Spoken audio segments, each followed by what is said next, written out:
Hello and welcome to Haunted Montreal's Spooky Story Sessions. I'm your host, Holly Rhiannon, and today I'm going to tell you all about Montreal's Youville Stables.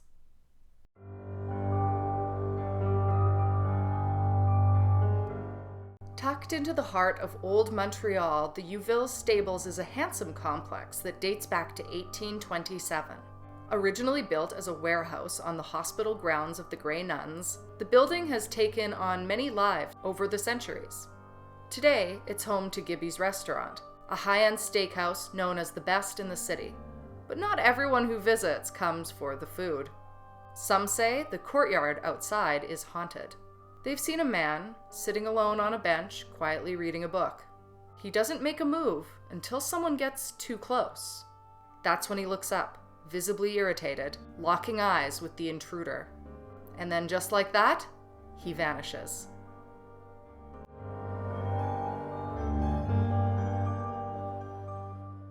The most well-known sighting of the ghost at Youville Stables comes from Cree writer and journalist Sonny Orr. On February 10, 2010, he shared his experience in an article for The Nation, an Indigenous publication, with a title that said it all: Creepy Canada. In it, he described two ghostly encounters, one of which took place right in the courtyard at Gibby's restaurant. It happened on a pleasant evening several years earlier during a business dinner in Old Montreal. Orr had brought his young daughter along, and when the adult conversation turned dull, the two of them stepped outside to explore the ivy-covered courtyard. As they wandered hand in hand, they noticed a man sitting alone on a bench towards the back, quietly reading a book. Not wanting to interrupt, they gave him space, but as they circled back around, they eventually came near. That's when the man slowly lowered his book and looked up. At first, he just seemed annoyed. Then, the annoyance turned into a cold, hard glare. He never said a word, but Orr described the look as unmistakably clear. Do not disturb. Trying to be polite, Orr commented that it was a nice evening to be outside reading. The man didn't reply. He just kept staring, his glare growing sharper.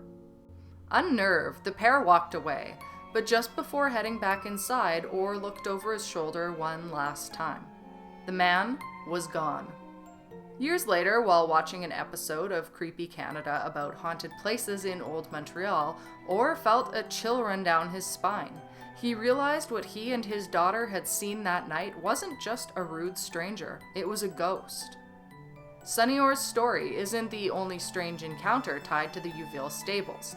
In fact, the place once earned a nickname among Montreal's now vanished calèche drivers. They called it the Phantom Stables. The site certainly has the kind of history that invites ghost stories. Construction on the complex began in 1826.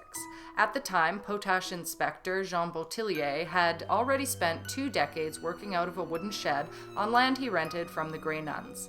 That year, he and his 32-year-old son, Louis Tancred, renewed their long-term lease with plans to tear down the old structure and build something far more permanent, a set of 3 stone warehouses. By 1828, the project was complete. The 2 eastern buildings housed an ironworks yard and a nail factory.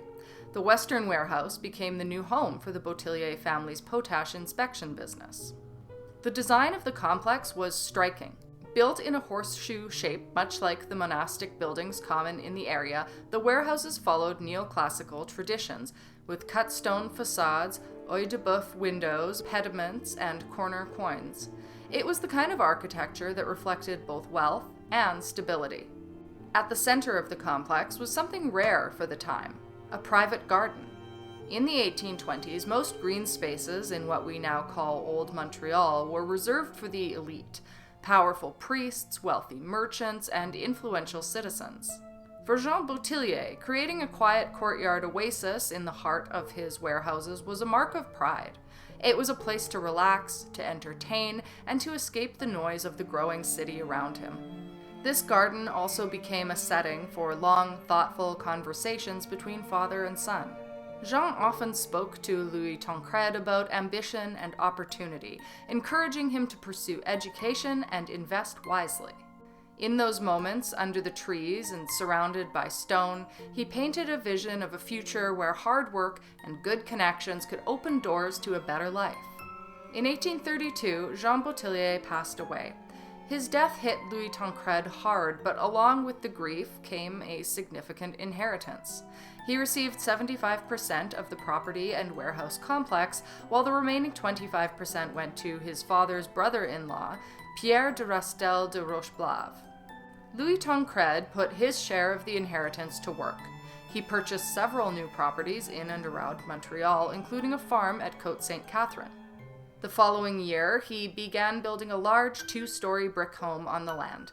He called it Outremont, French for the other side of the mountain, a reference to its location on the far side of Mount Royal, away from the heart of the city. It was there, in this grand country home, that he settled with his wife Françoise Genevieve and raised their 2 sons, Charles Frontenac and Henri.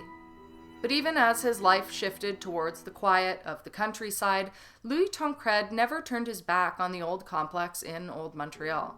He returned often to the courtyard garden his father had loved. Sitting on a bench beneath the trees, he studied investments, read literature, and pored over important writings, just as his father had once encouraged him to do. Louis Tancred's hard work didn't go unnoticed. In 1835, he was appointed commissioner of the Lachine Canal. Just a few years later, in 1838, he became commissioner of Crown Lands, a sign that his influence was quickly growing. But by 1850, his priorities had shifted. That year, when his uncle's share of the property was sold to a man named Louis Renault, Louis Tancred chose to rent out the entire warehouse complex to him. Renault used it for his grain and provisions business, while Louis Tancred focused on more prestigious roles. He had long outgrown the day-to-day of warehouse management. That same year, he took on a new public role as customs collector of Montreal. Then, in 1863, he was appointed to sheriff of the city, a position he would hold for nearly a decade. A year later, in 1864, he also became president of the Saint Jean-Baptiste Society, further cementing his place among Montreal's francophone elite. His legacy was sealed in 1875. The area around his country estate was officially recognized as a village, and it was named Outremont, after the home he built decades earlier. At the time, it had only 300 residents, but it would eventually grow into one of the wealthiest municipalities in the city. Now retired, Louis Tancred Bouthillier had much to be proud of. He'd held some of Montreal's most important civic positions, built a fortune through careful investments, and raised a family he adored. But through it all, he often found himself thinking back to that stone complex in Old Montreal and to the quiet garden where he and his father once sat sharing dreams and advice beneath the trees. But even a life as full as his must come to a close. After a period of illness, Louis Tancred Bouthillier passed away at his beloved home, Outremont, on February 28, 1881. He was 85 years old. The Saturday Budget published a short notice that read, Mr. Louis Tancred Bouthillier, who formerly filled several public offices under the government, but long since retired from advanced years and infirmity, died here last evening at the age of 85. Among the offices which he held were Commissioner of Crown Lands, Collector of Customs, and Sheriff of Montreal. Back at the Old Stone Complex in Old Montreal, change was once again on the horizon.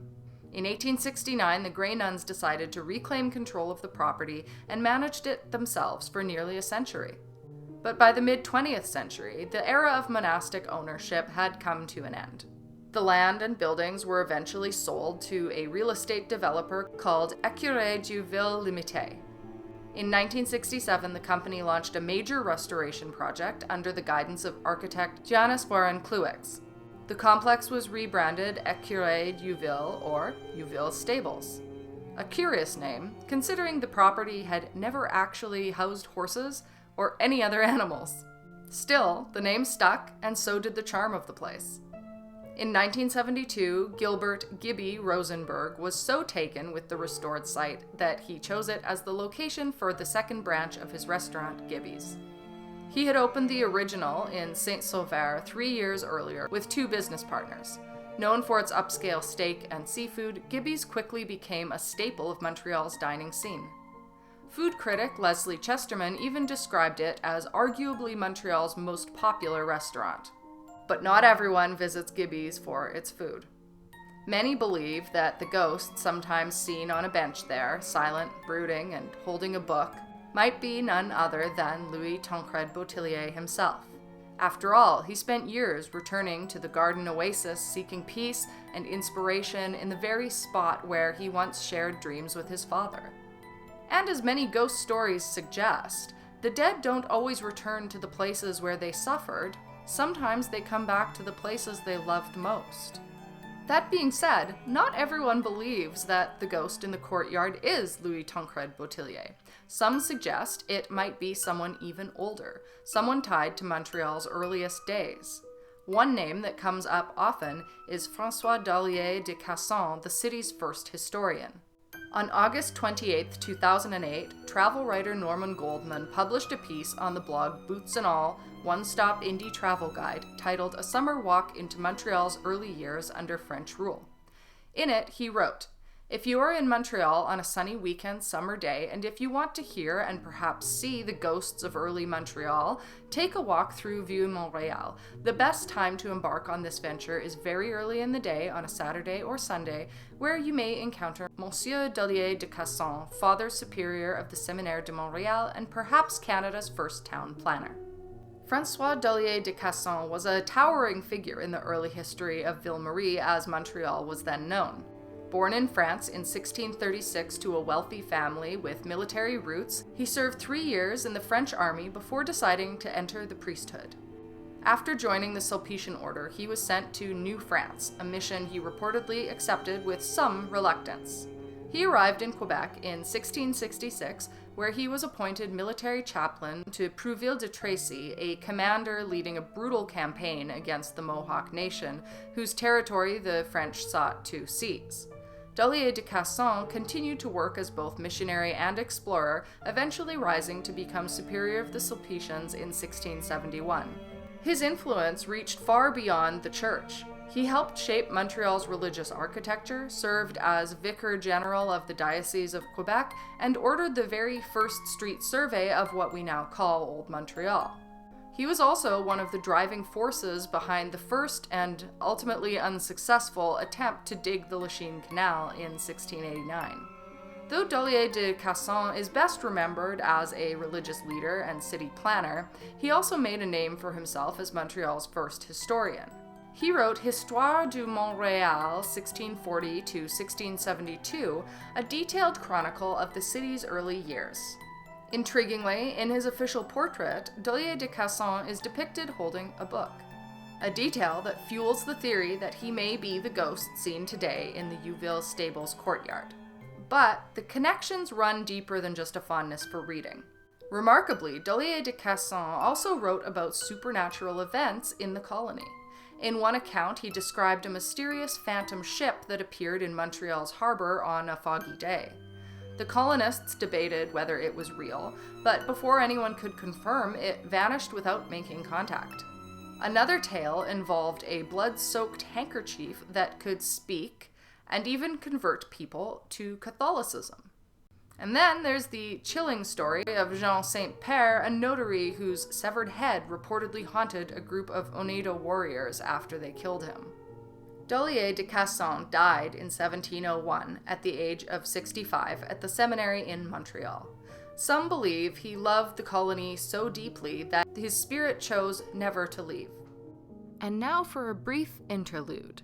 Dr. Mab and my investigation at the Youville Stables. Hello, we are here in the Youville Stables. I'm here with Dr. Mab this time. We can exist in the same place at the same time. It's very exciting. We are going to have a little paranormal excursion, see what we can come up with. Like last time, our devices are on airplane mode so that this is not going to communicate with them, and we're just going to see what happens, talk to the necrophonic a bit, and maybe have a discussion with some spirits. Bonjour, je suis Dr. Mab avec ma collègue en ligne et nous sommes dans les étables d'Youville pour une petite enquête paranormale avec notre équipement. On va voir si on peut parler à certains esprits et voir ce qui se passe.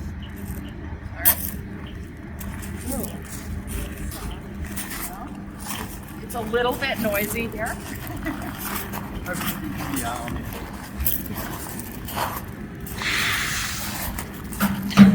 This is one of Montreal's most well-known steakhouses. It's the best, I've heard. Being vegan, I don't know steak, but you're going to see a little bit of activity maybe. C'est un des restaurants steak les plus célèbres de Montréal. Donc, il se peut qu'on rencontre des clients ou des employés. We're not seeing anything with the EMF yet.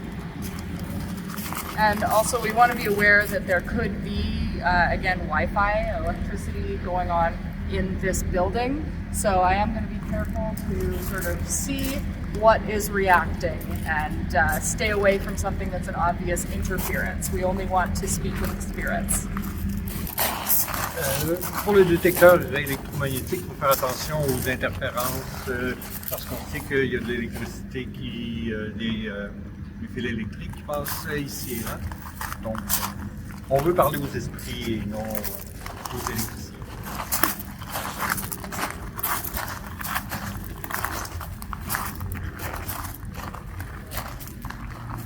Hello, we are looking to perhaps speak with Louis Tancred or Francois Poisson.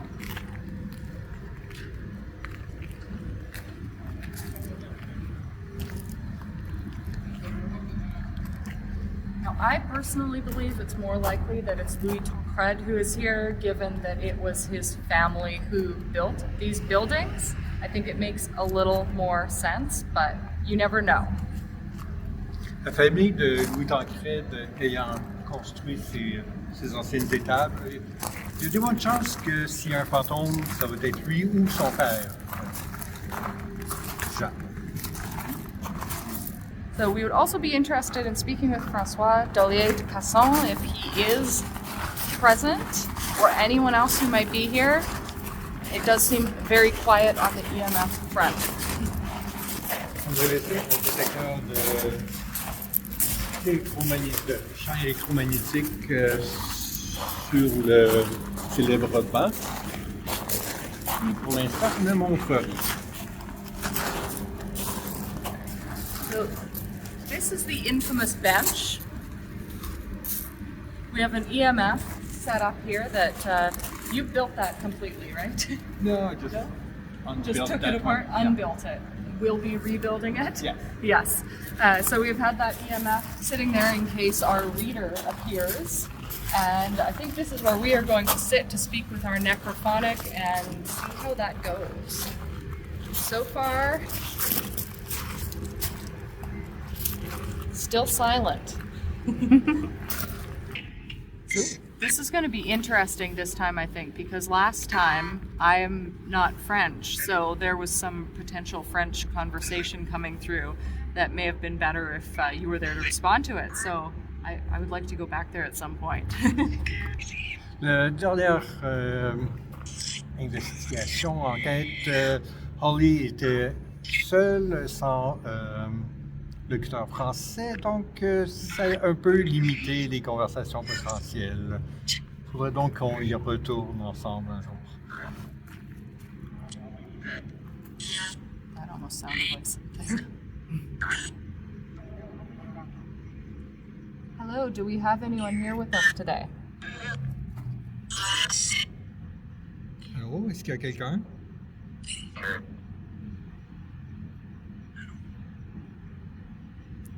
If there's someone who wants to speak with us, can you try to manipulate this EMF meter to change the color of the lights? Child has found me once again. Do you want to ask them in French? Oh, was there activity? No. Okay.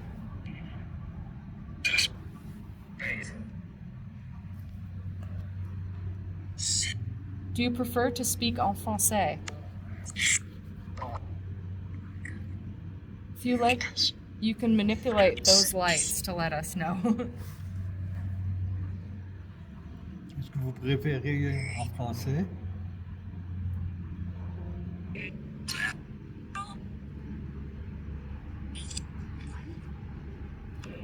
It sounded like famille.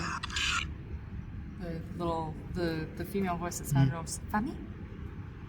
I could be hearing things. It sounded like that though.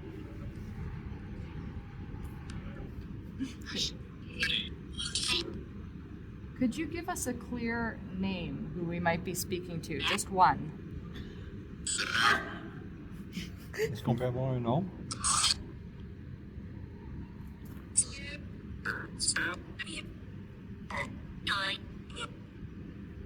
One at a time? If you'd like to react, make the EMF react instead, that's okay. Either this one or this one.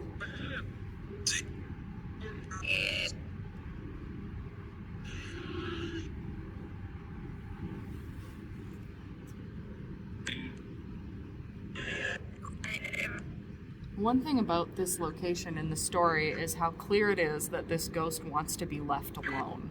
Oh, well, if he's reading. Yeah, I understand. So, Le fantôme en question est en train de lire. Il y a des bonnes chances qu'ils veulent pas nous adresser la parole et qu'on le laisse tranquille. Est-ce que c'est le cas?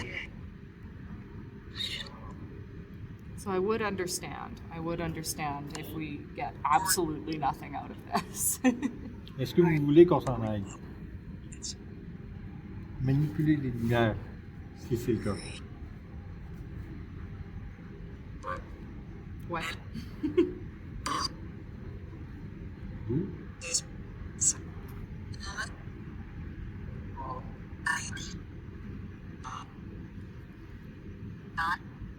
If you would like us to stop trying to speak to you, could you give us a clear sign, either with the lights, the necrophonic, or something else in this area?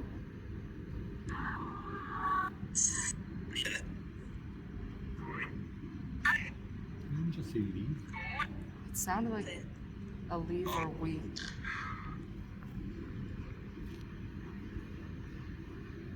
We want some to leave.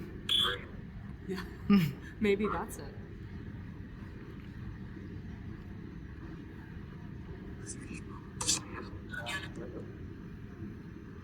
Would one person be able to give us a clear leave or change the lights on one of our devices?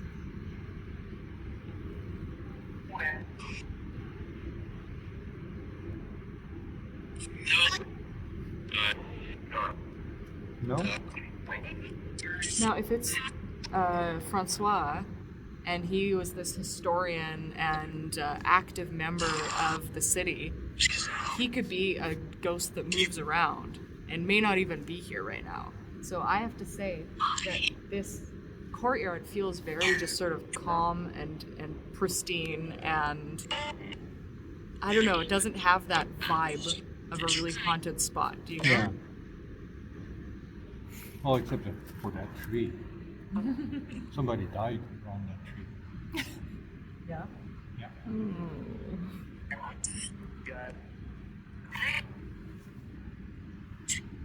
Did you miss that?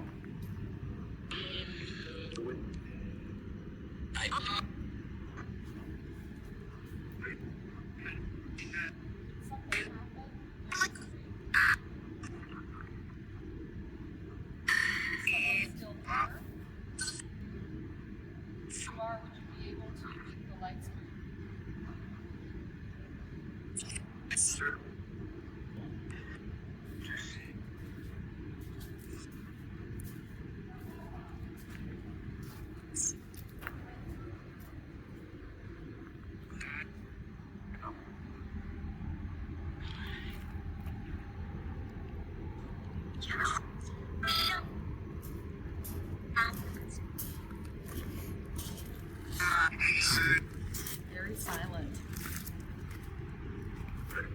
Do you hear anything here? It's Mother's Day. They're probably étrange. Don't ghosts celebrate Mother's Day? I hope so. Saying in French. Il faut aussi noter que c'est la fête des mères aujourd'hui, donc on ne sait pas si les fantômes célèbrent la fête des mères. C'est peut-être pour ça qu'il n'y en a aucun ici. Oh, that one sounded like a sentence. Stop joking.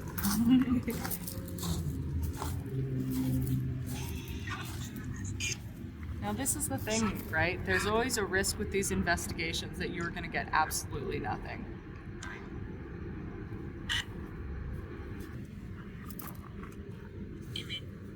Aimé. Loved. Or aimé. Aimé. Oh. Right. Didn't it go up? Yeah. It flashed for a second. Maybe it's your tag along, yeah. That is also the thing with investigations with you. Sometimes it's simply your ghost that's with us. Which we're happy to have you. Well, I say we each give it one more shot directly on the necrophonic and see if we can... I'd like to give you one more chance to say something to us. We would love to speak to you, even if it's just a strong hello. We're getting a lot of chatter. We would like a hello from one person, perhaps your name.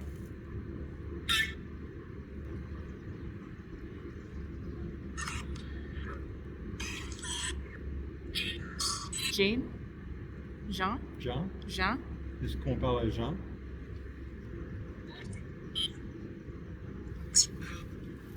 Est-ce qu'on parle à Jean? M?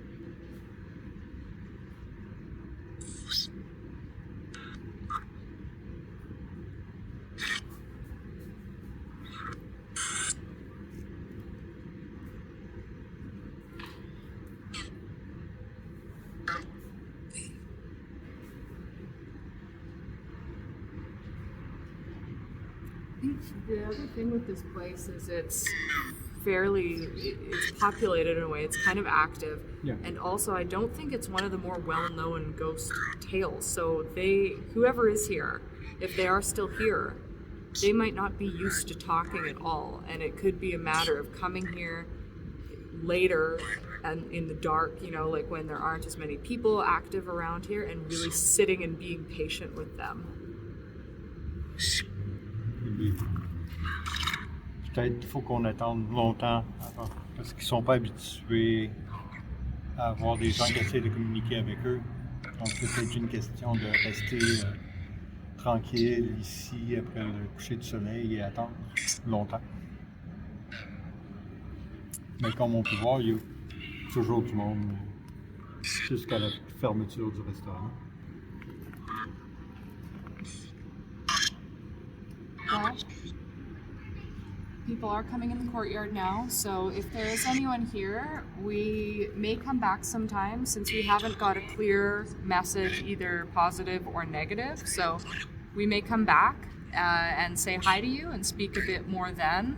But until then, thank you if you were trying to reach out, and sorry if we did not hear you clearly. We are going to listen back after and see if there's a strong message from you that we missed. Des gens qui rentrent dans les étables, donc on va finir pour le moment. On va peut-être revenir à une autre journée, mais peut-être essayer de communiquer avec vous encore. Mais on vous remercie si vous avez essayé.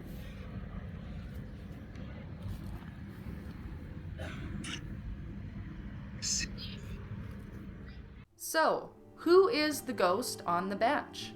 Is it Louis Tancred Bouthillier returning to the courtyard where he once dreamed and studied, or is it Dollier de Casson still watching over the streets he helped shape, book in hand? One thing is certain, both men were deeply tied to the land we now call Old Montreal. And for those planning to wander through the ivy-draped courtyard of the Youville Stables, it might be best to walk softly. If you spot a man quietly reading on the bench, best not to interrupt him. Some spirits, it seems, prefer to be left in peace. That's it for today, but before we wrap up, we would love to hear from you. Don't forget to like, comment, and subscribe so you can stay up to date on all of our latest content. Share your thoughts on this episode and feel free to leave a ghost story of your own in the comments down below. While you wait for our return, be sure to check out the original blogs by Donovan King over at hauntedmontreal.yt, where you can also get tickets for in-person haunted storytelling experiences and investigations. Don't forget, we'll be back with a new video in 2 weeks, but until then, stay spooky.